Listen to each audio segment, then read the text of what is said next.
Okay. Now, if you all remember, last time we looked at uh,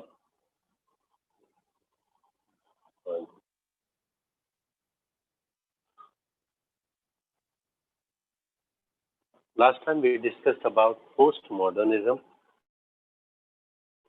This was a heavy session for many of, I mean, the people who participated.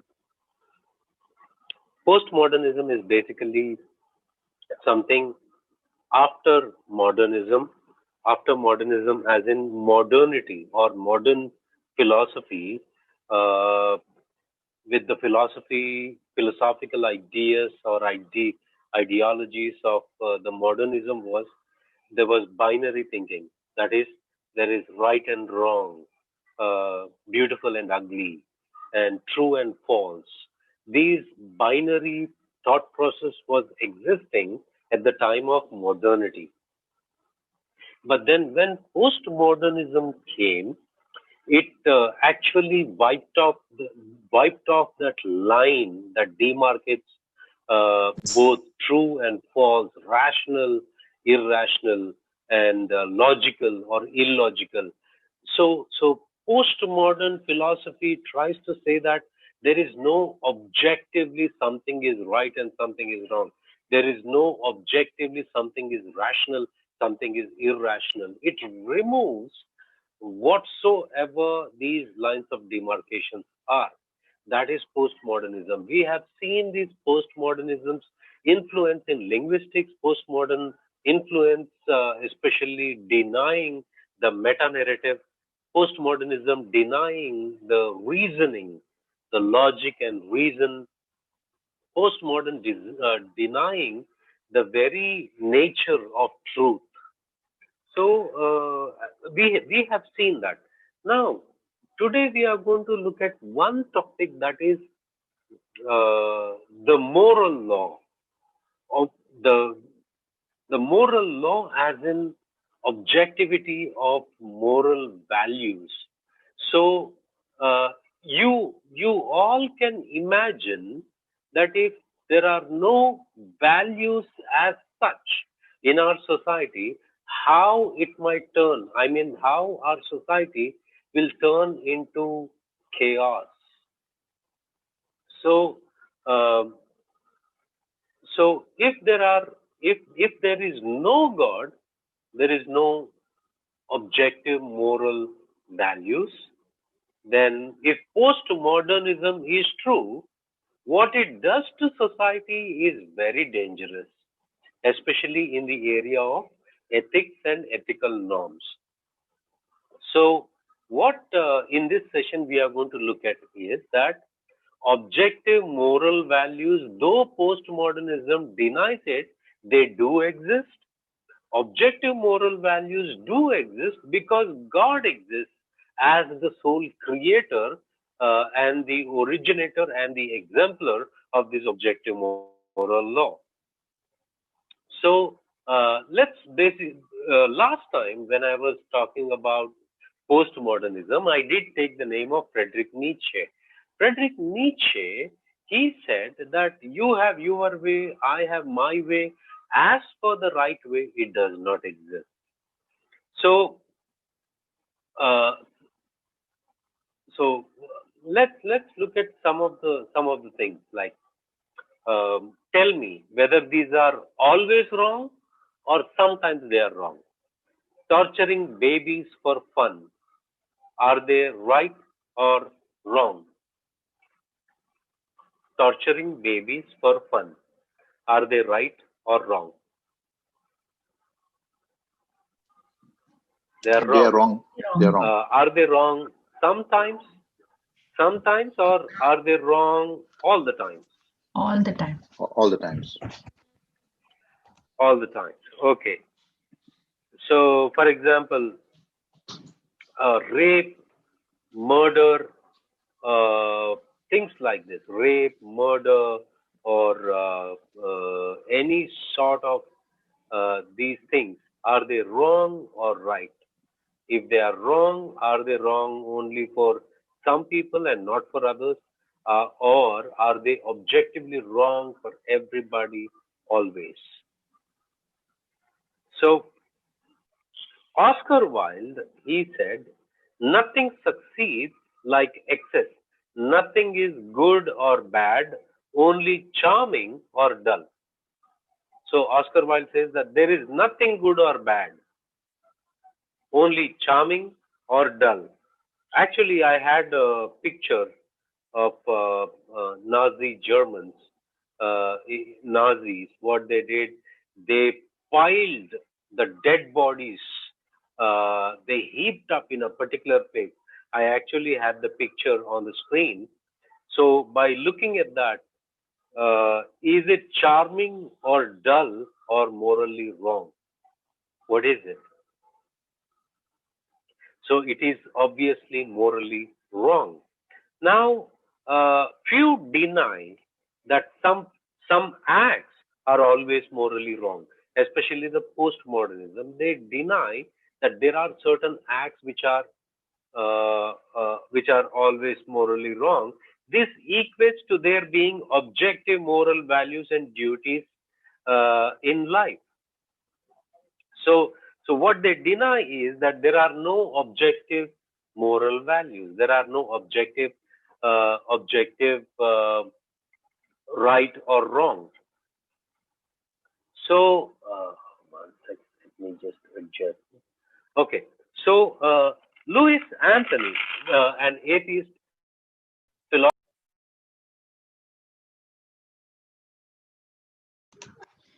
Pastor, you're muted.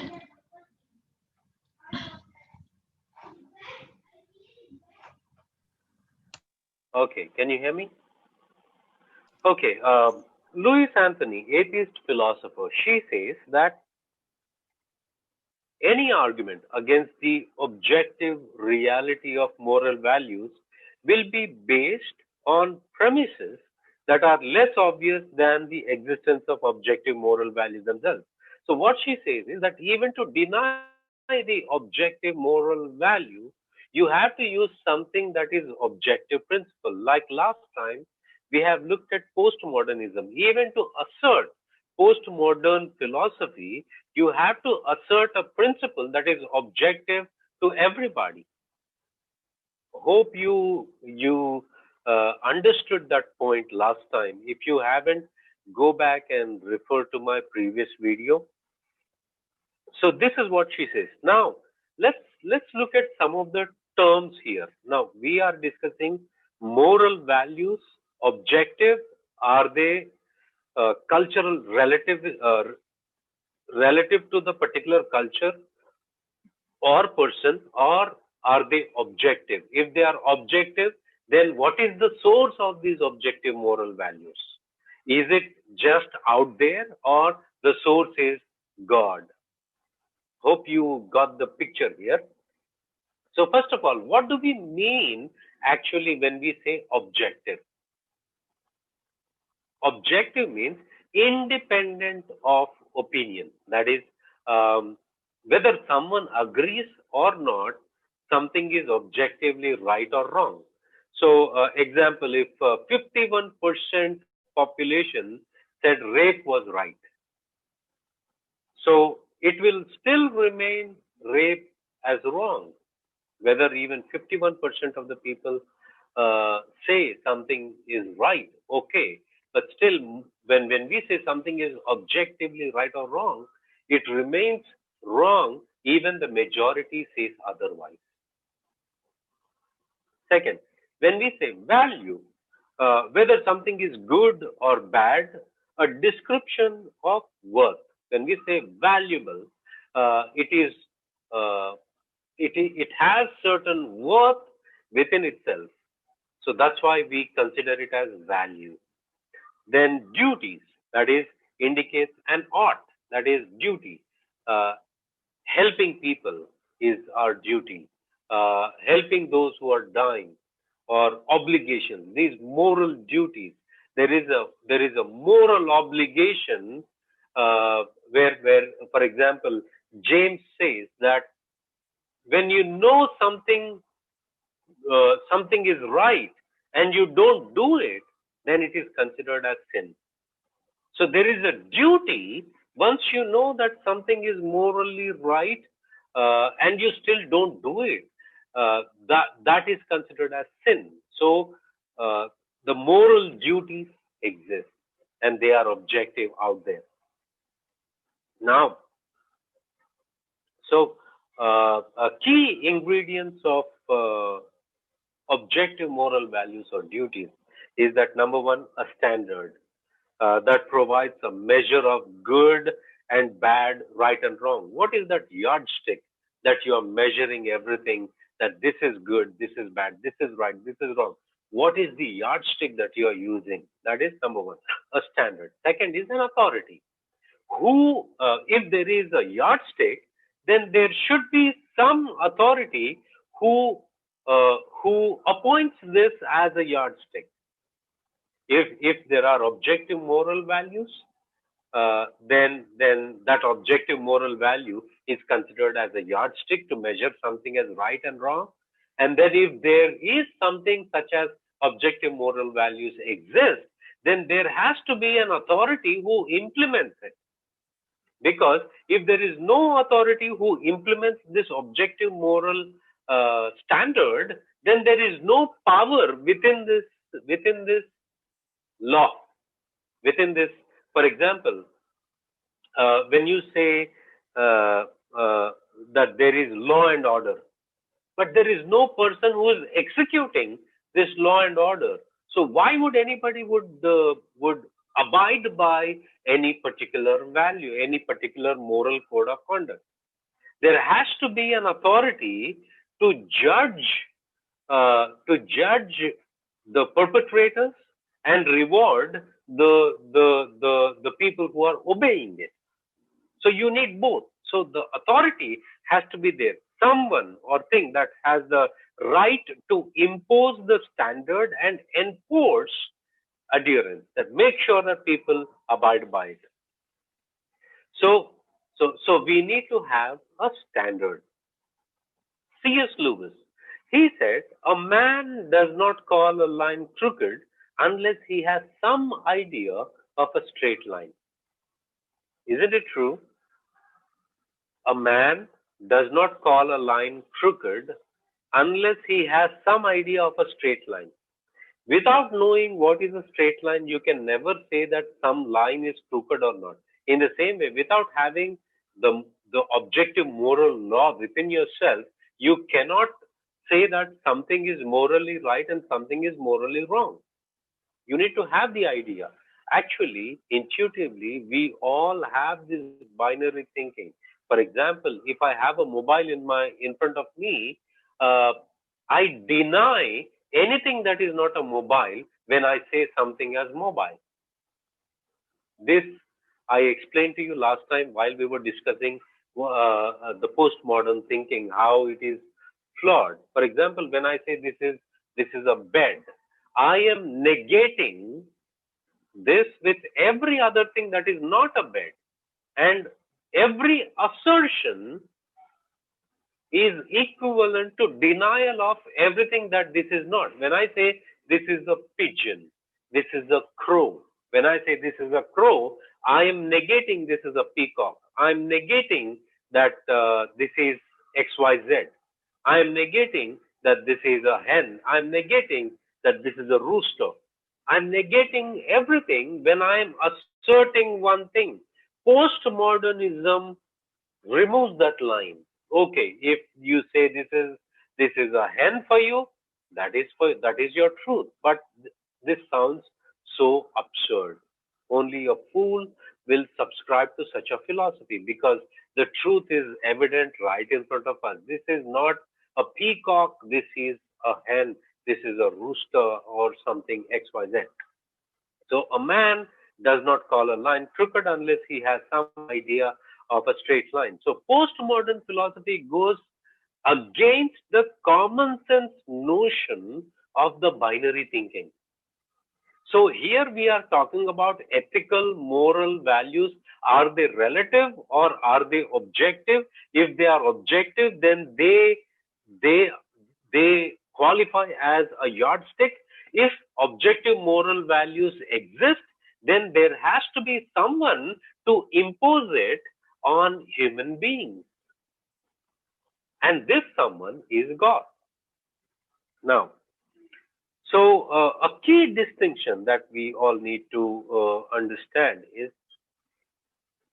there is a distinction between the source of objective moral values and duties and how we come to know them. How do we know that moral values exist? Uh, Here we are questioning about the knowledge. If objective moral values exist, then how do we know the epistemological question?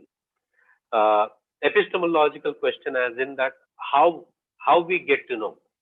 Apostle Paul explained that this moral law God implanted in every human being. For example, if we look at Romans chapter 1, Romans chapter 2, and Romans chapter 3, when we look at first chapter, second chapter, third chapter, first chapter, Paul was talking about, Paul was addressing the Gentiles who never had a law. Gentiles never had a law. Now, if Gentiles never had a law, how God is going to judge them?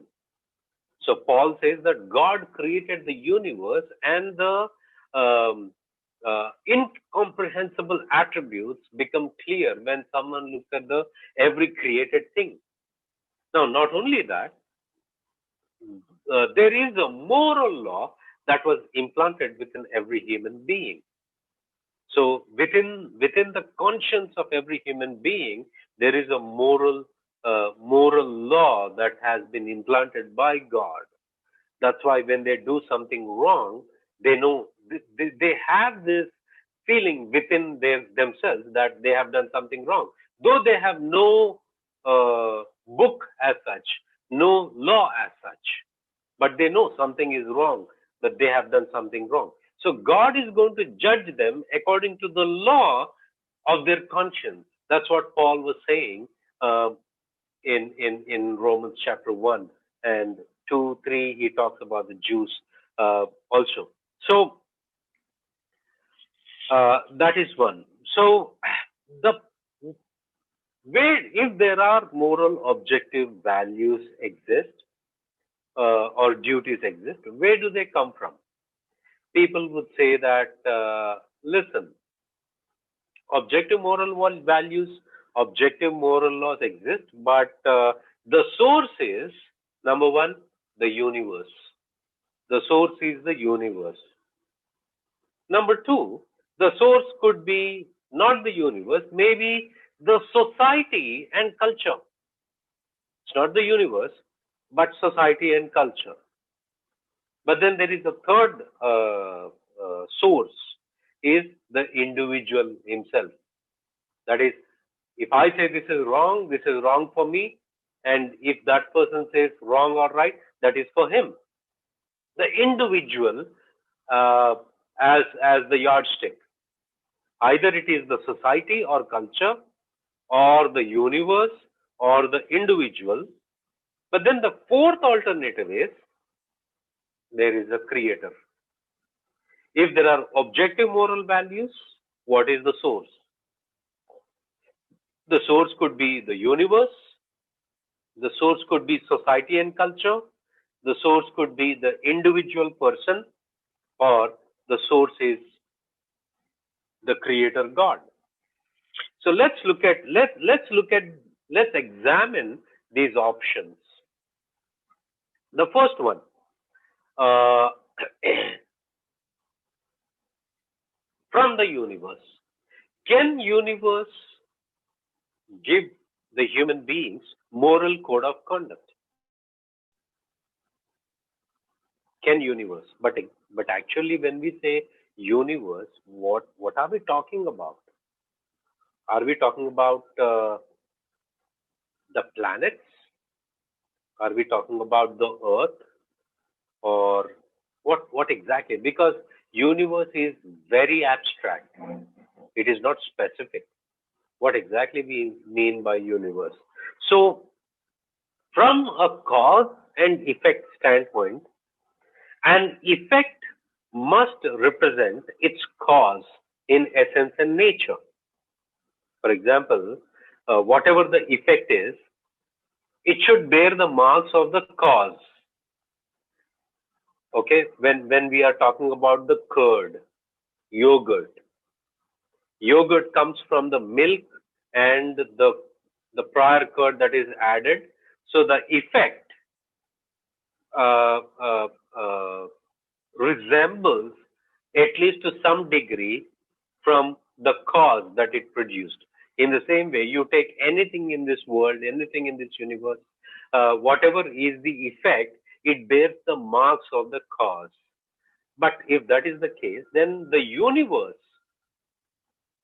how can an amoral, impersonal, meaningless, and purposeless universe accidentally create personal, moral beings who are obsessed with meaning and purpose? When we are talking about the universe, it is lifeless, consciousless, it is brute, raw, and material.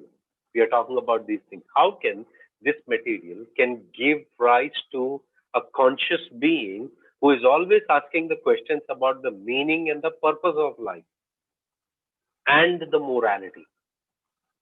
A non-conscious cannot give rise to something that is conscious. An amoral cannot produce something, a morally abiding life. It cannot give rise to that.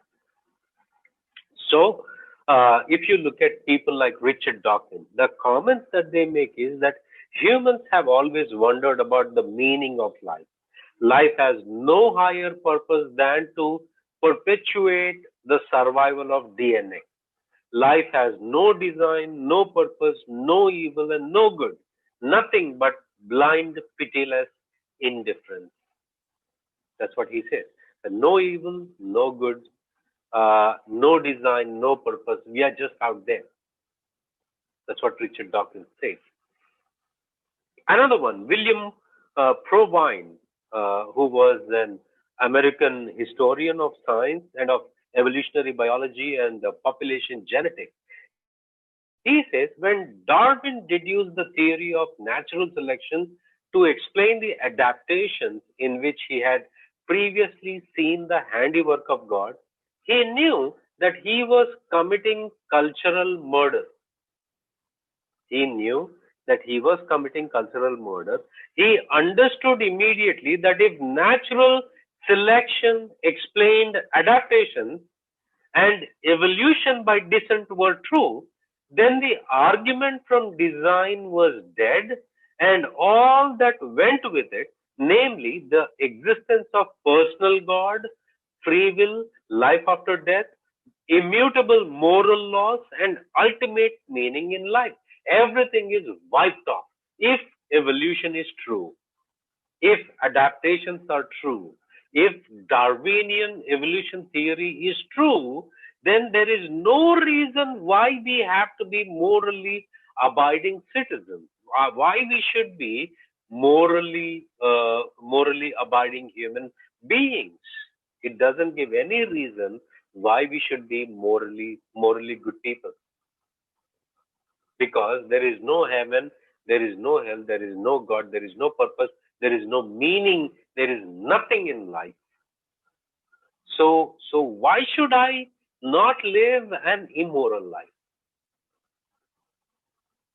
So when Nietzsche proposed that God is dead, what Nietzsche meant by God is dead is that it is the new superhuman. He will decide his values. He will decide his purpose. He will decide his own meaning.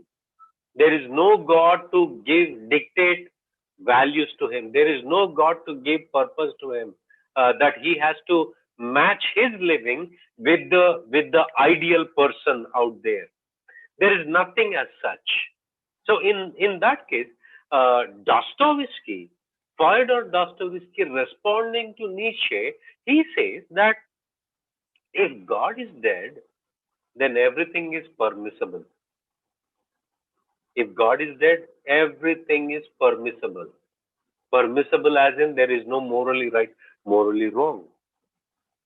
Now, that's what William Provine is saying, that if Darwin knew that he was committing cultural murder, because if evolution is true, then free will is removed.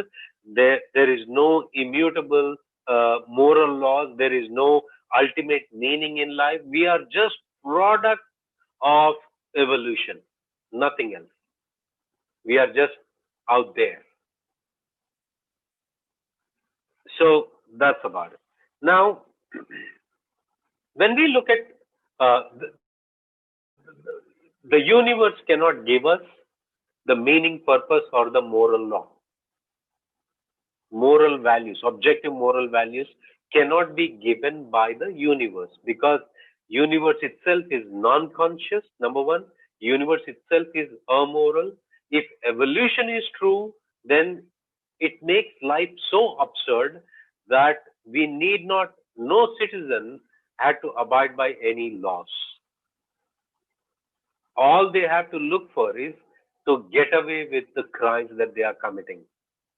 That's why Immanuel Kant says that if there is no God, then we should produce one.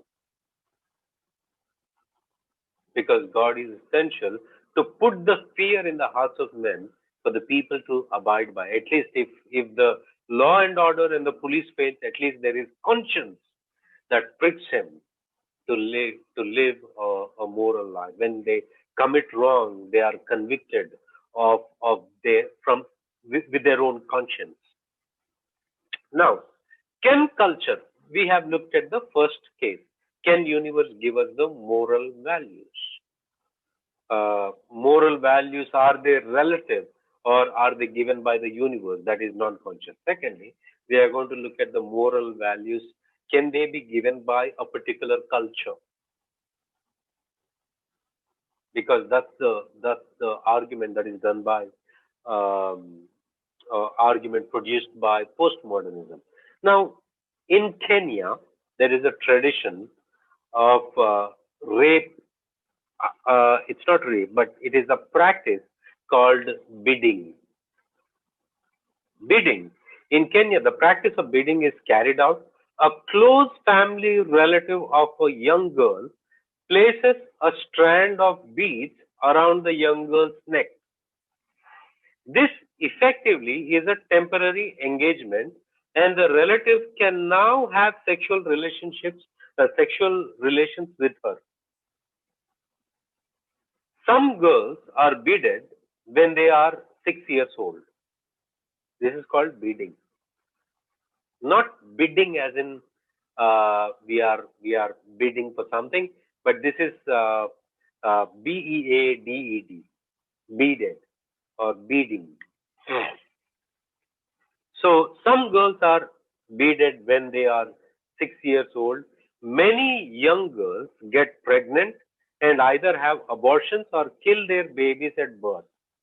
When they reach adulthood, the girls will marry outside of their village. But taboo dictates the girls will never be able to marry if they keep their babies resulting from beading. Is beading right or wrong?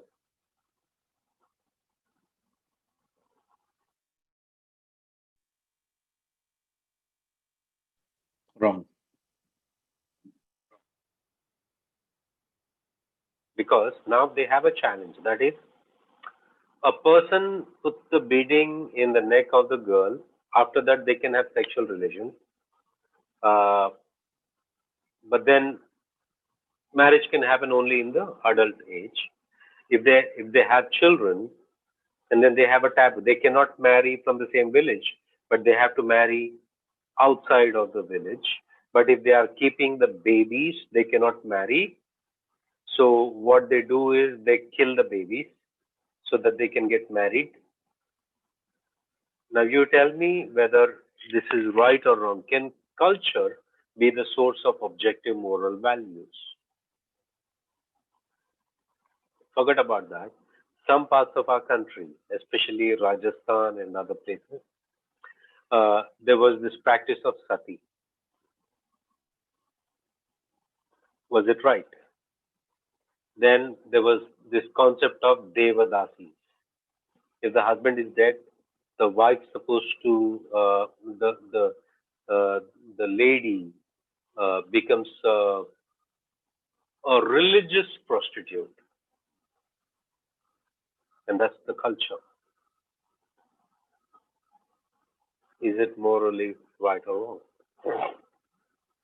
Talking from an Indian context, if at all we are talking about the caste system that comes from the religion, Shudras are exploited by the higher caste people. They are deprived of education. They are deprived of honor and respect. They are given the dirty works in the community and they are treated very badly. This has been the history of past couple of centuries now. So is it morally right?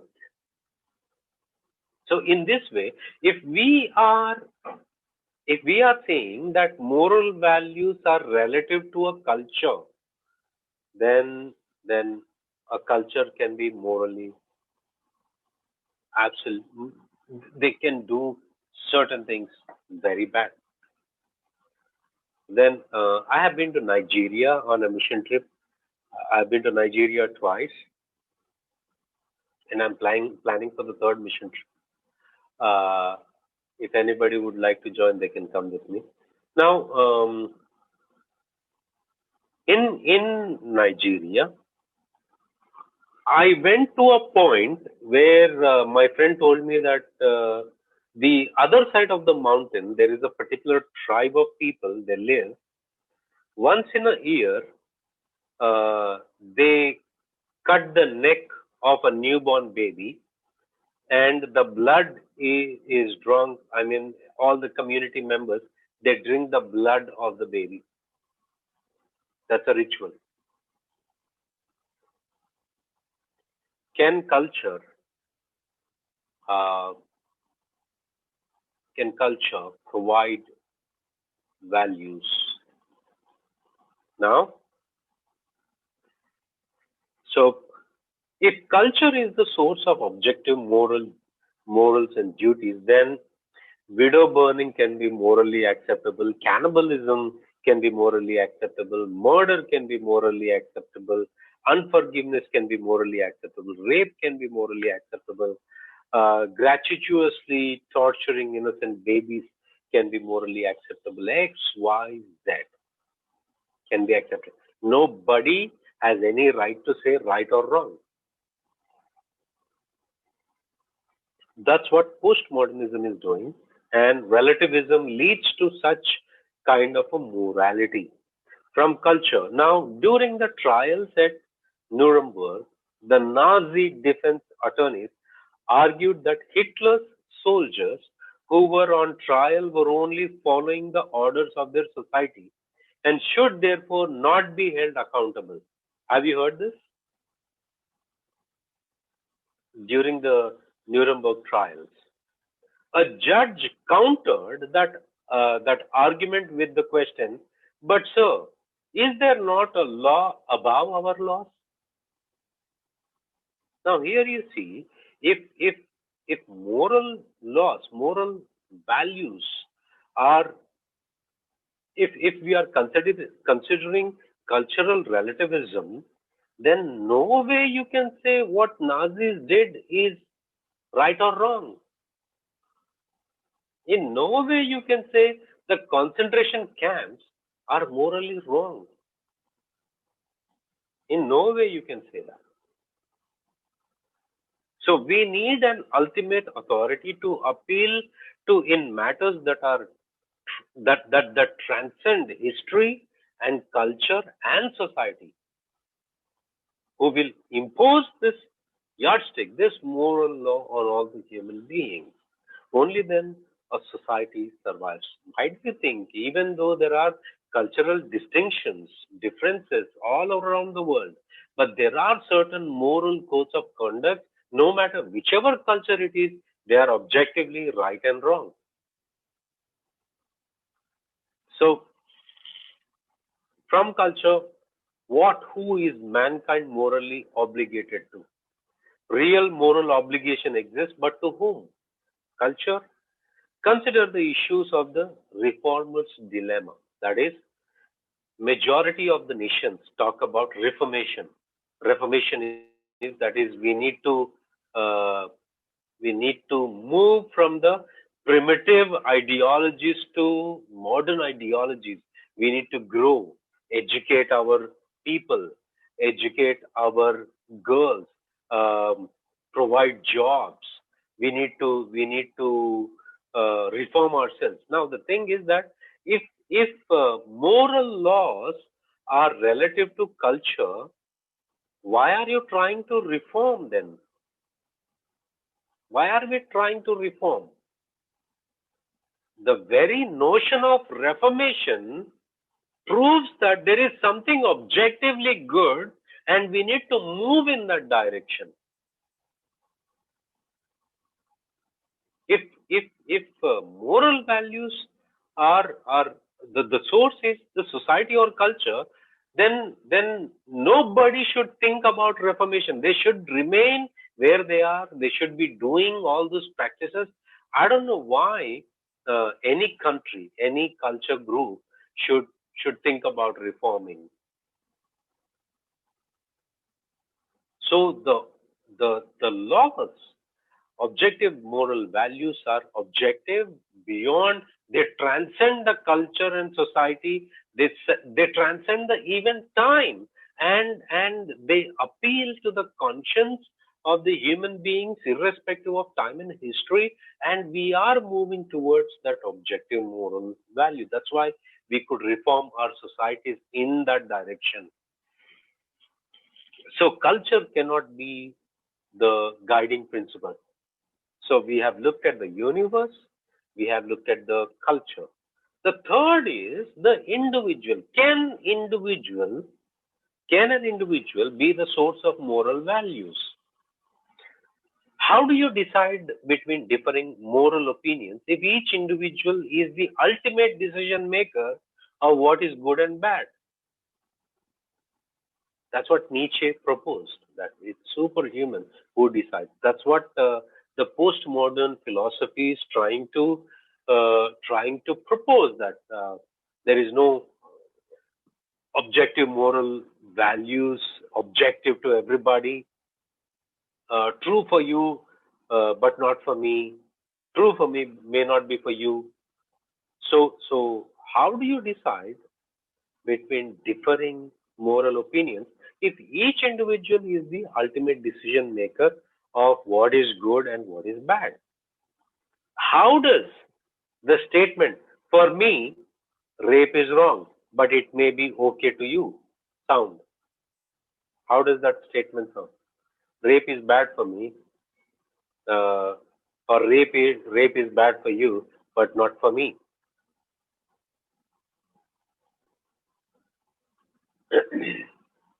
That sounds absurd.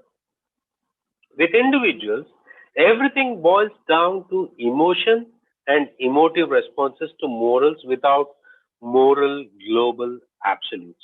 Emotions, as in, for example, if a person feels that if I rape somebody, I'm going to feel content and I'm going to feel satisfied. That is good for me.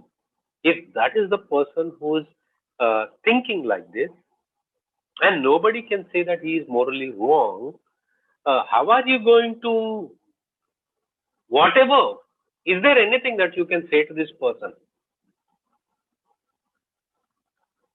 Even to say that there, when you are saying, if individual is the source of moral code of conduct,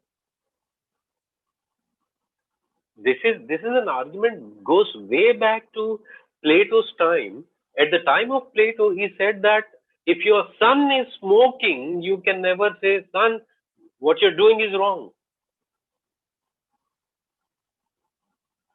Or if a child is doing something wrong, how can a parent correct the child? In no way, because that's what postmodern philosophy is moving to. There is no education as such, because education is that there is something objective, truths or facts out there that everyone should get acquainted with. There is no objective knowledge as such. See, that's what happens when you remove the lines of demarcation. So individual cannot be the source of moral laws or code of conduct. So we looked at universe, we looked at the culture of society, and we looked at the individual. Now, from individual, long time back, Bertrand Russell was having a debate with F.C. Copleston. This debate is organized by BBC Radio, and this debate is available online. Please go through it. I'll just read an excerpt from the debate from between Bertrand Russell and F.C. Copleston. F.C. Copleston was a Jesuit priest, and Bertrand Russell was an atheist. Uh, and even Bertrand Russell believed that there is no objective moral values, good or bad. So, in his debate with atheist Bertrand Russell, the Jesuit and philosopher Frederick Copleston looked at Russell and asked, Russell, do you believe in good and bad? Russell replied, yes. Copleston continued, how do you differentiate between good and bad? Bertrand Russell replied, the same way I differentiate between blue and green or yellow and green. Copleston then said, wait a minute. You differentiate between yellow and green by seeing, don't you? Russell said, yes. So Copleston challenged him by asking, how do you differentiate between good and bad? Russell replied, I differentiate on those matters on the basis of my feelings. What else? Now here you see, can feelings be the guiding principle for moral values? Watching now, people may espouse relativism, but they demand absolutes. Like I said, everything is relative. When I say everything is relative, my statement is an objective statement because I'm saying everything is relative. The statement is an objective statement, but the philosophy it asserts is relative. That's an absurd one. So science cannot tell you if it's right or wrong. For you to eat your own baby's clone, but it can tell you that's what you are actually doing. Then you can decide for yourself if you think it's wrong or right. So that is by Richard Dawkins. Finally, we come to one thing. An individual cannot be the yardstick for or the source for moral values. The only way we can make sense of why humans feel when they do something wrong that they have done wrong, why there are objective moral values exist, is because God exists. Okay, that's the fourth and the only alternative that we have. Now, the moral argument for God is that laws imply a lawgiver. There is an objective moral law, therefore, there is an objective moral lawgiver, that is God. So, if God does not exist, objective moral values and duties do not exist. Objective moral values and duties do exist, therefore, God exists. J.L. Mackie, an atheist philosopher, he said, we might well argue that objective, intrinsically perspective futures supervenient upon natural ones constitute so odd a cluster of qualities and relations that they are unlikely to have arisen in the ordinary course of events without an all powerful God to create them. That is, moral values could not have come into the scene, into the history, into in among the mankind without the existence of God. You cannot make sense of the existence of objectively moral values without God. Okay, then so that's where we are. The concluding thoughts, God provides the only objective standard for moral values. and they emanate from the very nature of God. They come from the very nature of God. Bible doesn't say God has a characteristic called good. No, Bible uses as God is good. God is love. It's not that God has love. God is love. So these moral attributes that God is holy, this is who God is. And what He is dictating to the human beings emanates from who actually He is. So that's the reason God becomes uh, the very model and the giver of those moral values. And in the person of Christ, He lived a perfect life. So, so He not only dictated, He showed that such a life is possible. But human beings could not live up to that. But God made a way through Jesus Christ, and because God is morally good and as well as just, who judges the the immoral human beings, His judgment fell on Christ. He could have said that, uh, look, people, nobody has seen it. I'm going to forget. You forget now.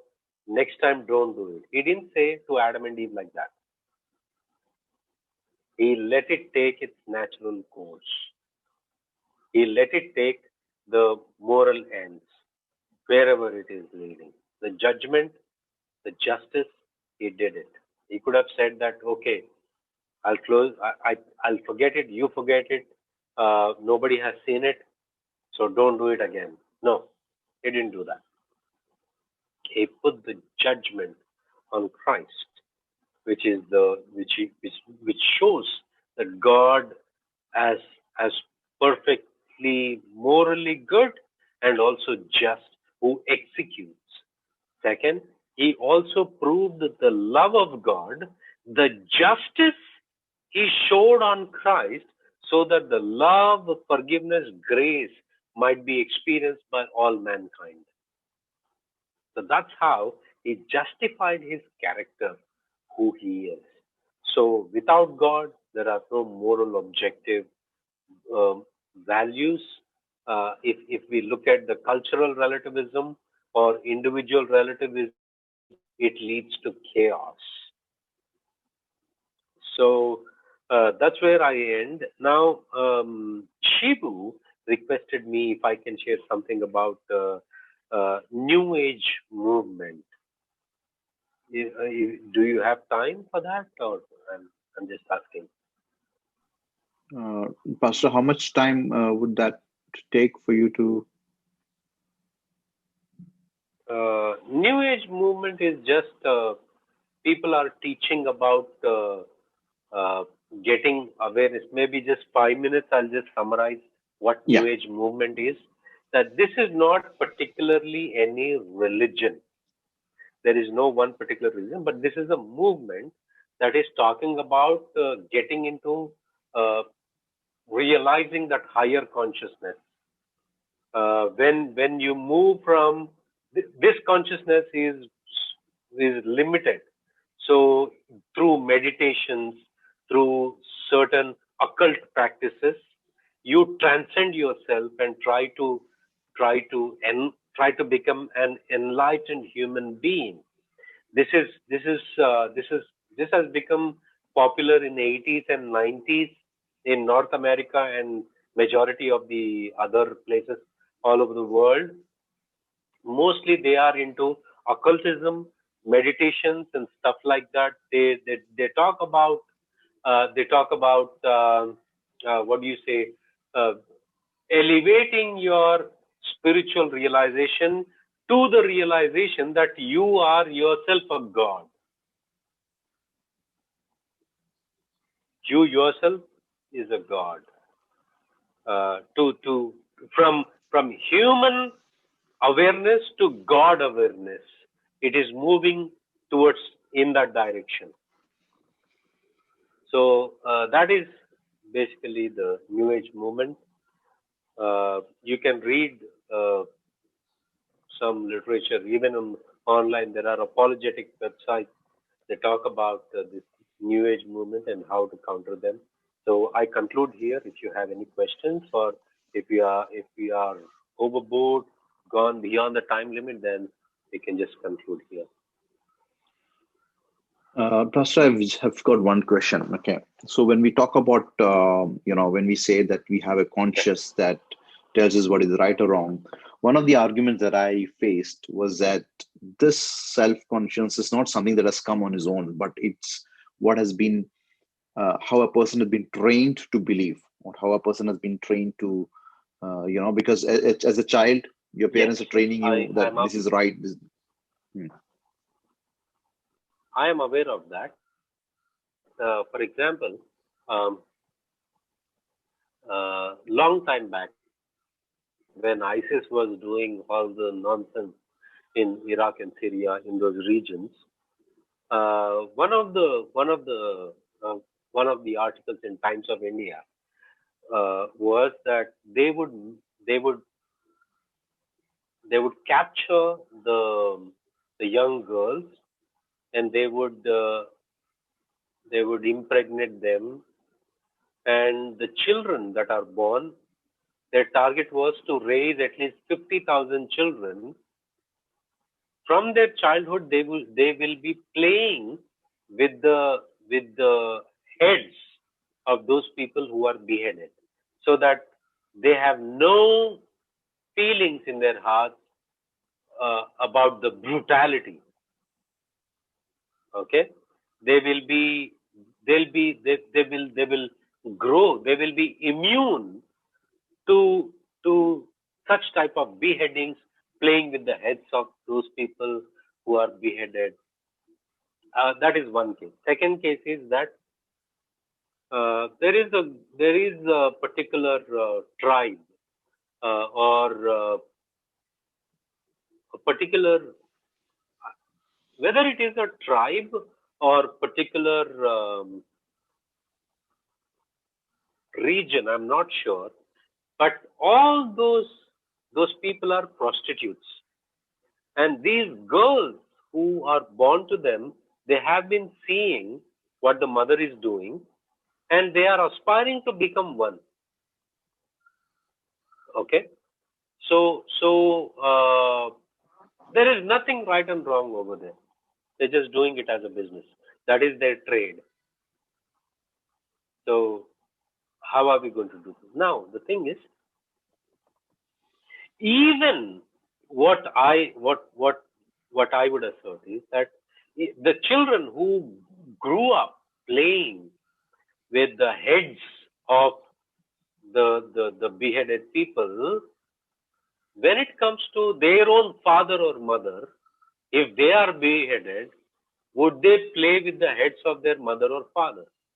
Immediately there will be a moral conscience that would come up. This is something wrong that happened. Immediately, this would put that person in a moral dilemma, that how the people whose heads we played with, their children might have felt. Immediately, it will awaken that moral conscience. That is number one. Even when it comes to the prostitutes, how about a brother or father trying to do something like this because it is a trade? There are no moral implications over there. Would they do that with their father or brother? Now, again, there will be elements which will raise that moral conscience.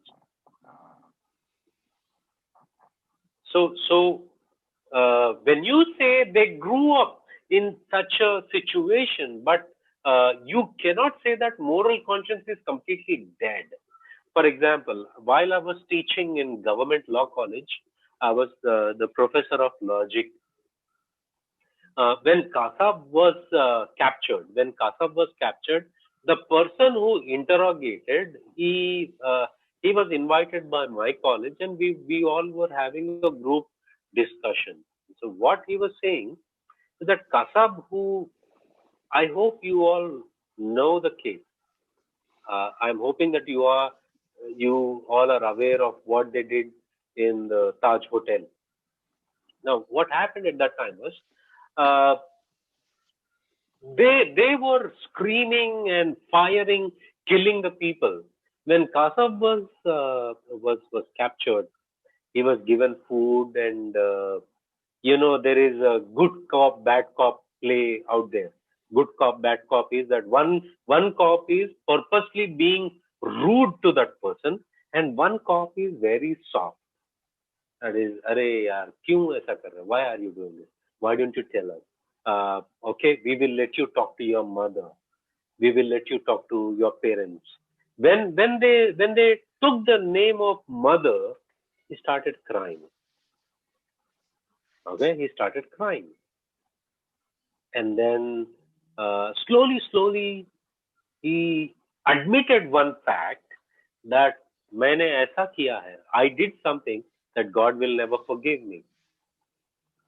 Now this is the boy whose brain was washed, programmed by the terrorist organizations. Okay, so even in such situations, I wouldn't say they are morally dead in their conscience, but there are certain elements that are going to awaken their the voice of the conscience, and God is going to judge people who are without law. Or on the conscience becomes the law. That's what the Bible says in uh, uh, Paul says in Romans chapter 1.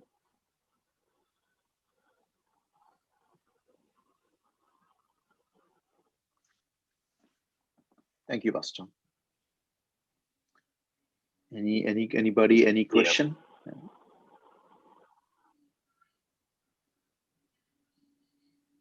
Okay. Well, then we'll pray and wind up. So once again, thank you, Pastor, for this class. Yes. Yeah. Hopefully, we'll sometime So again meet. thank you Yeah. so much for giving me this opportunity. Uh, thank you so much. And God willing, we can meet again sometime later on. So keep me and the work that I'm doing in India in prayers, many challenges. So uphold me in your prayers. Thank you. Thank you, Shibu, and other people in the group for giving me this opportunity to share with you and